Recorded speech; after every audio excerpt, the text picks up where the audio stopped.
Hi guys, so in this video we are going to discuss about the contributions that has been made by Geoffrey Chaucer to the great English language. നമുക്കറിയാം Jeffrey Chaucer എന്ന് പറയുന്നത് English ലാംഗ്വേജിൻ്റെ തന്നെ father ആയിട്ടാണ് അറിയപ്പെടുന്നത്. Okay, Jeffrey ചോസറിൻ്റെ contemporary ആയിട്ടുള്ള സ്പെൻസറിനെ കുറിച്ചുള്ള വീഡിയോയും ഉടനെ തന്നെ വരുന്നതാണ്, എല്ലാവരും കാണാം. ഓക്കെ, അപ്പോൾ ജെഫ്രി ചോസർ എന്ന് പറയുന്നത് ഇംഗ്ലീഷ് പോയട്രി, ഇംഗ്ലീഷ് ലാംഗ്വേജിൻ്റെ ഫാദർ ആയിട്ടാണ് അറിയപ്പെടുന്നത്. സോ നമ്മൾ ഈസ്റ്റ് മിഡ്ലാൻഡ് ആയെങ്കിലും മിഡിൽ ഇംഗ്ലീഷ് ആയാലും ഇതിലൊക്കെ ഏറ്റവും കൂടുതൽ അറിയപ്പെടുന്ന ഒരാളായിരുന്നു നമ്മുടെ ജെഫ്രി ചോസർ എന്നറിയപ്പെടുന്നത്. മൂപ്പരുടെ ഏറ്റവും വലിയ ഫേമസ് ആയിട്ടുള്ള വർക്ക് തന്നെയായിരുന്നു നമ്മുടെ കാൻറ്റർബറി ടെയിൽസ് എന്ന് പറയുന്ന 29 പിലിഗ്രിംസ് നമ്മുടെ സെന്റ് തോമസ് ബക്കറ്റ് എന്ന സെയിന്റിനെ കാണാനായിട്ട് നടത്തുന്ന ആ ജേർണി. അപ്പോൾ നമുക്കറിയാതെ എത്രത്തോളം ഇമ്പോർട്ടൻ്റ് ആണ് ഒരു ഇംഗ്ലീഷ് സ്റ്റുഡൻറ്റിനെ സംബന്ധിച്ച് എന്നുള്ളത്. ഓക്കെ, അപ്പോൾ നമ്മൾ ഇന്ന് പഠിക്കാൻ പോകുന്നത് മൂപ്പരുടെ റൈറ്റിങ്സിലൂടെ മൂപ്പരുടെ കോൺട്രിബ്യൂഷൻസ് ഇംഗ്ലീഷ് ലാംഗ്വേജിലേക്ക് വന്നിട്ടുള്ളത്. ഓക്കെ, അപ്പോൾ എന്തൊക്കെയാണ് നമുക്ക് ഡീറ്റെയിൽ ആയിട്ട് നോക്കാം. East Midland dialect was more progressive than West Midland. East Midland was spoken in London, Oxford and Cambridge, and it was adopted as a standard of speech. നമ്മളുടെ east Midland ഡയലക്റ്റിനേക്കാളും ഏറ്റവും കൂടുതൽ wide spread ആയിട്ടുള്ള ഏറ്റവും കൂടുതൽ use ചെയ്തിരുന്നതെന്ന് പറയുന്നത് west മിഡ്ലാൻഡിലെ dialect ആയിരുന്നു. East Midland dialect സംസാരിച്ചത് ഏറ്റവും കൂടുതൽ ലണ്ടനിലായിരുന്നു, ഓക്സ്ഫോർഡ്, കാംബ്രിഡ്ജ് പോലെയുള്ള സ്ഥലങ്ങളിലായിരുന്നു. അതേപോലെ തന്നെ അതായിരുന്നു സ്റ്റാൻഡേർഡ് ഓഫ് സ്പീച്ച്, സംസാരിക്കാനായിട്ട് ഏറ്റവും കൂടുതൽ ആളുകൾ ഉപയോഗിച്ചിരുന്ന ഡയലക്റ്റ് എന്ന് പറയുന്നത്.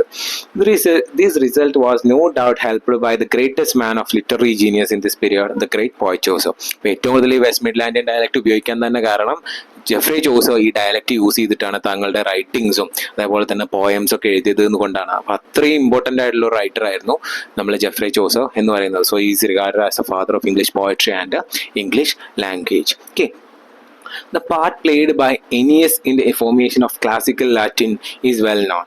Dante did not much to inform it modern Italian. The German language owes an immense debt to Luther.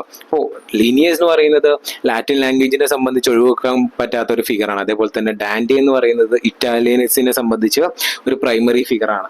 ജർമ്മൻസിനെ സംബന്ധിച്ച് ലൂതറാണ് അവരുടെ ലാംഗ്വേജിൻ്റെ ഒഴിവാക്കാൻ പറ്റാത്തൊരു ആളെന്ന് പറയുന്നത്. അതേപോലെ തന്നെ ഇംഗ്ലീഷിൻ്റെ ഫാദർ എന്ന് നമ്മൾ അറിയപ്പെടുന്നത് ആരാണ്? നമ്മുടെ സ്വന്തം ജെഫ്രി ചോസർ ആണ്. Okay, he is regarded as the father of English language. But for Chaucer's influence and the great popularity of his writings, the process would probably have been more hesitating and slow. അപ്പോൾ ചോസറിൻ്റെ ഇൻഫ്ലുവൻസും റൈറ്റിങ്സും ഒക്കെ കൂടെ തന്നെ നമുക്ക് എന്താണ് ഭയങ്കര slow ആയിട്ടാണ് അത് ഇംഗ്ലീഷിലേക്ക് കടന്നു വന്നിട്ടുള്ളത്. അത്രത്തോളം ടൈം എടുത്തിട്ടാണ് അത് ഇംഗ്ലീഷിലേക്ക് കടന്നു വന്നിട്ടുള്ളത്. He found already A cultivated language in the Midland dialect, but he wrote it with an ease and elegance and regularity unknown till that time. അപ്പോൾ എന്ത് ചെയ്യണം, ആദ്യം തന്നെ മിഡ്ലാൻഡ് ഡയലക്ട് എന്ന് പറഞ്ഞ ഡയലക്റ്റിലാണ് ജെഫ്രി ചോസർ എഴുതിയിട്ടുണ്ടായിരുന്നത്. പക്ഷേ അത് ആളുകളിലേക്ക് എത്തിയപ്പോൾ അല്ലെങ്കിൽ ഇൻ ടു ദ സ്റ്റേജ് വന്നു കഴിഞ്ഞപ്പോൾ എന്തായി, കുറേ സമയമെടുത്തു എന്നാണ് പറയുന്നത്. He gave it his charm of high literature, making it the vehicle for his wide cultivation and his knowledge of the world. അപ്പോൾ എന്താണ് മൂപ്പരുടെ റൈറ്റിങ്സ് ഒക്കെ എഴുതുമ്പോൾ മിഡ്ലാൻഡിയൻ ഡയലക്റ്റിലാണ് മൂപ്പര് അത് എഴുതിയിരുന്നത്. മൂപ്പരുടെ റൈറ്റിങ്സിനെ മുന്നോട്ട് കൊണ്ടുപോകുന്ന ഒരു വാഹനം അല്ലെങ്കിൽ ഒരു ചക്രമുള്ള ഒരു വെഹിക്കിളായിട്ടാണ് മിഡ്ലാൻഡ് ഡയലക്റ്റിനെ ജെഫ്രി ചോസർ കണ്ടിരുന്നത്. A Londoner of the citizen class, a courtier, a traveler and diplomat. This is all about Geoffrey Chaucer. He was admirably filled up to sum up and express in modern speech the knowledge of varied interest of his time. അതേപോലെ തന്നെ modern സ്പീച്ചിലും അതേപോലെ തന്നെ ലിറ്ററേച്ചറിലും ഏറ്റവും കൂടുതൽ interested ആയിട്ട് contributions നൽകിയിട്ടുള്ള ആരായിരുന്നു നമ്മുടെ Geoffrey Chaucer. We should also add to this the splendid accent of genius and the immense popularity of his poems. We see how great his influence was. മൂപ്പരുടെ പോയങ്ങളിലൂടെ നോക്കുമ്പോൾ മൂപ്പരുടെ കളക്ഷൻസിലൂടെ നോക്കുമ്പോൾ നമുക്ക് എന്താ പറ്റും, എത്ര ഗ്രേറ്റ് ആയിട്ടുള്ള എത്ര ഇൻഫ്ലുവൻസ്ഡ് ആയിട്ടുള്ള ഒരു പേഴ്സൺ ആയിരുന്നു ഇംഗ്ലീഷിനെ സംബന്ധിച്ച് ജെഫ്രി ചോസർ എന്ന് നമുക്ക് മനസ്സിലാക്കാനായിട്ട് പറ്റും. Okay, Chaucer's greatest contribution was the large number of words he borrowed from French and naturalized in the language. അപ്പോൾ ചോസറിനെ കുറിച്ച് പറയുകയാണെന്നുണ്ടെങ്കിൽ നമുക്ക് ആദ്യം തന്നെ ഓർമ്മ വരിക എന്താണ്, ഫ്രഞ്ച് ലാംഗ്വേജിൽ നിന്ന് ചോസർ ഇംഗ്ലീഷ് ലാംഗ്വേജിലേക്ക് കോൺട്രിബ്യൂട്ട് ചെയ്തിട്ടുള്ള ലോൺ എടുത്തിട്ടുള്ള വേർഡ്സ് ആണ്. ആക്ച്വലി ഓക്സ്ഫോർഡിൻ്റെ dictionary shows the number of these words are not to be found in any previous writings in really immense. അപ്പോൾ എന്താണ് പറയുന്നത്, മൂപ്പര് ഇത്തരത്തിൽ കടമെടുത്തുള്ള വാക്കുകൾക്ക് എന്തില്ല, കണക്കില്ല. അത്രയധികം എന്ത് ചെയ്തിട്ടുണ്ട്, ഫ്രഞ്ചിൽ നിന്ന് ഇംഗ്ലീഷിലേക്ക് വേർഡ്സ് ചോസർ കോൺട്രിബ്യൂട്ട് ചെയ്തിട്ടുണ്ട്. Okay, in his translation of Boethius, in his work on astrology, in his prose and poems we find a number of great and important words besides many learned words. ബോയ്റ്റിയേഴ്സ് അതേപോലെ തന്നെ astrology എന്നുള്ള വർക്ക്സിലൊക്കെ നമുക്ക് എന്ത് കാണാം, ഇത്തരത്തിലുള്ള ഒരുപാട് words ഇംഗ്ലീഷിലേക്ക് കടന്നു വരുന്നതായിട്ട് കാണാനായിട്ട് പറ്റും. എക്സാമ്പിൾസ് ആ attention, diffusion, faction, duration, position. ഇതൊക്കെ എന്താണ് ജെഫ്രി ചോസർ ഈ രണ്ട് വേർഡ്സിലൂടെ ഇംഗ്ലീഷിലേക്ക് കോൺട്രിബ്യൂട്ട് ചെയ്തിട്ടുള്ള ചില വേർഡ്സിന് എക്സാമ്പിൾ ആണ്. Okay, these words are first found in Chaucer. ഈ വേർഡ്സ് നമ്മൾ ആദ്യമായിട്ട് കണ്ടെത്തുന്നത് ചോസറിന്റെ റൈറ്റിംഗ്സിലാണ്.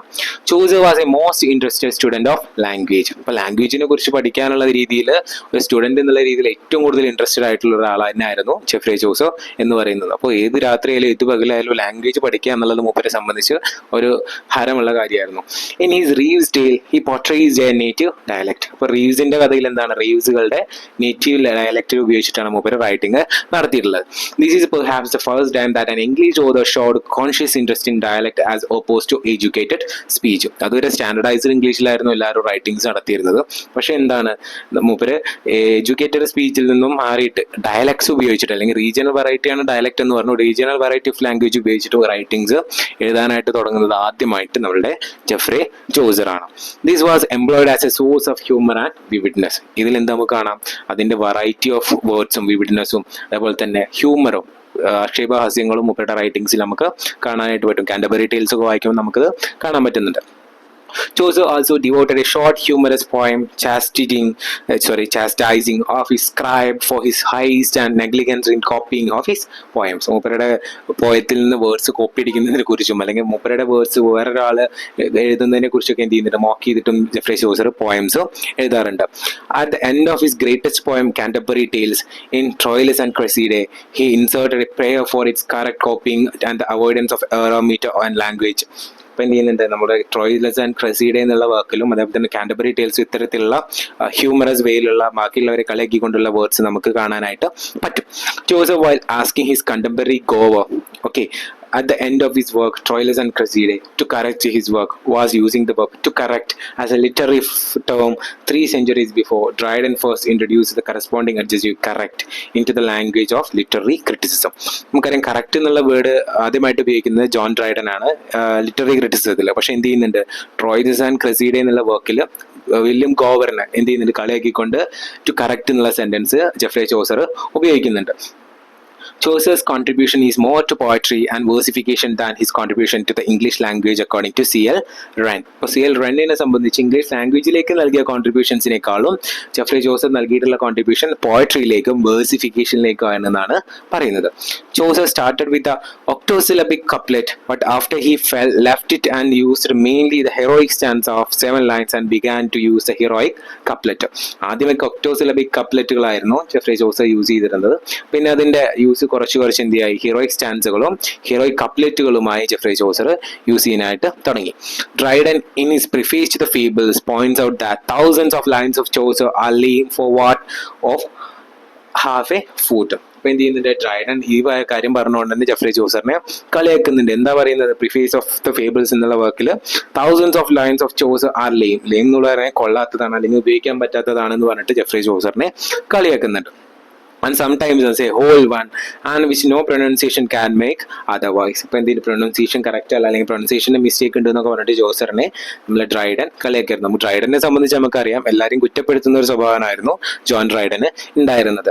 So like that one explanation for this may be the fact that the final E was pronounced in Chaucer's time. അപ്പോൾ ഈ ലാസ്റ്റ് E വരുമ്പോൾ നമ്മൾ എന്ത് ചെയ്യാറില്ല, അതിനെ സ്ട്രെസ് ചെയ്ത് പ്രൊനൗൺസ് ചെയ്യാറില്ല. പക്ഷേ ഇതിനൊരു എക്സാമ്പിൾ ആയിട്ട് ഡ്രൈഡൻ പറയുന്നത് ചോസറിന്റെ ടൈമിൽ ലാസ്റ്റ് ഏത് വാക്കിന്റെ കീഴിൽ അല്ലെങ്കിൽ എൻഡിൽ E വന്നാലും ചോസർ അതിനെ സ്ട്രെസ് ചെയ്തിട്ട് പ്രൊനൗൺസ് ചെയ്തായിരുന്നു. ഇത് ഡ്രൈഡൻ എന്ത് ചെയ്തു, ക്രിട്ടിസൈസ് ചെയ്തിട്ട് ചോസറിനെതിരെ പറയാൻ തുടങ്ങി. Dryden's explanation is that equality of numbers in every verse which we call heroic was either not known or not always practiced in Chaucer's age. അപ്പോൾ ഇത്തരത്തിലുള്ള മാറ്റങ്ങളൊന്നും ചോസറിന്റെ ഏജിൽ ഈ ഉപയോഗിക്കുന്നത് എക്സാമ്പിൾ ആക്കി എടുത്തിട്ട് നമുക്ക് ആലോചിക്കാം.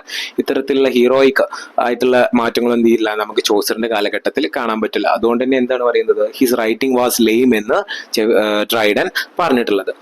Chaucer has been claimed as the father of the English language. This view has been recently disputed, and it is now admitted that East Midland dialect would have become the standard language even if Chaucer had never written. അപ്പോൾ English ലാംഗ്വേജിന്റെ father father of English ലാംഗ്വേജിന്റെ ഫാദറാണ് Chaucer എന്ന് നമുക്കറിയാം. അതുകൊണ്ടാണ് എന്ത് ചെയ്യുന്നത്, middle English language famous ആവുന്നത്. ഒരു പക്ഷേ പറയുന്നത് എന്താണെന്ന് വെച്ചാൽ ചോസർ ഈ മിഡിൽ ഇംഗ്ലീഷിൽ എഴുതിയിട്ടില്ലെങ്കിൽ എന്തായിട്ടുണ്ടാവും, ഈസ്റ്റ് മിഡ്ലാൻഡ് ഡയലക്റ്റ് ആവും ഇന്ന് നമ്മൾ ഉപയോഗിക്കുന്നത് എന്നാണ് റൈറ്റേഴ്സ് ഇന്നത്തെ ക്രിറ്റിസിസത്തിൽ പറയുന്നത്. അപ്പോൾ അത് എത്രയേ ഉള്ളൂ. മിഡിൽ ഇംഗ്ലീഷ് ലാംഗ്വേജ് പോപ്പുലറൈസ് ചെയ്തത് ചോസറാണ്. ചോസർ ഒരിക്കലും റൈറ്റിംഗ്സ് പോയംസ് ഒന്നും എഴുതിയിട്ടില്ലെങ്കിൽ പോപ്പുലറൈസ് ആവാൻ പോയിരുന്നത് ഏതായിരുന്നു, ഈസ്റ്റ് മിഡ്ലാൻഡ് ഡയലക്റ്റ് ആയിരുന്നു. അതാണ് കുറച്ചുകൂടെ സ്റ്റാൻഡേർഡൈസ് ആയിട്ടുള്ളതെന്നാണ് ഇന്നത്തെ ക്രിറ്റിക്സ് പറയുന്നത്. At the same time but for his influence and the great popularity of his writings this process would have been more slow. അപ്പോൾ ഇതിൻ്റെ അടുത്ത അതേപോലെ തന്നെ മൂപ്പരുടെ ഇൻഫ്ലുവൻസ് കൊണ്ടും പോപ്പുലാരിറ്റി കൊണ്ടും റൈറ്റിംഗ്സ് കൊണ്ടൊക്കെ എന്ത് ചെയ്യാം, ഈ പ്രോസസ്സ് കുറച്ചുകൂടെ സ്ലോ ആയിട്ടുണ്ടാവും. Chaucer wrote in the East Midland dialect with an ease and elegance of regularity. അപ്പോൾ ഈസ്റ്റ് മിഡ്ലാൻഡ് ഡയലക്റ്റിലായിരുന്നു ഏറ്റവും കൂടുതൽ എന്ത് ചെയ്തിട്ടുള്ളത്, ചോസർ എഴുതിയിട്ടുള്ളത്. ഓക്കെ, അതുകൊണ്ട് തന്നെ ഏറ്റവും മൂപ്പർ താല്പര്യം കാണിച്ചത് ഈ ലാംഗ്വേജിലായിരുന്നു. Chaucer by far can be called as a father of English poetry if not the father of English language. അപ്പോൾ ഇന്നത്തെ ക്രിറ്റിസിസ്റ്റ് പറയുന്നത് ചോസറിനെ നമുക്ക് ഇംഗ്ലീഷ് പോയട്രിയുടെ ഫാദറായിട്ട് വിളിക്കാം, പക്ഷെ ഒരിക്കലും ഇംഗ്ലീഷ് ലാംഗ്വേജിന്റെ ഫാദറായിട്ട് കണക്കാക്കാൻ പറ്റില്ല എന്നാണ് കറന്റ് ക്രിറ്റിസിസം പറയുന്നവർ പോയിന്റ് ഔട്ട് ചെയ്യുന്നത്. Okay, that's all about Jeffrey Chaucer. Thank you.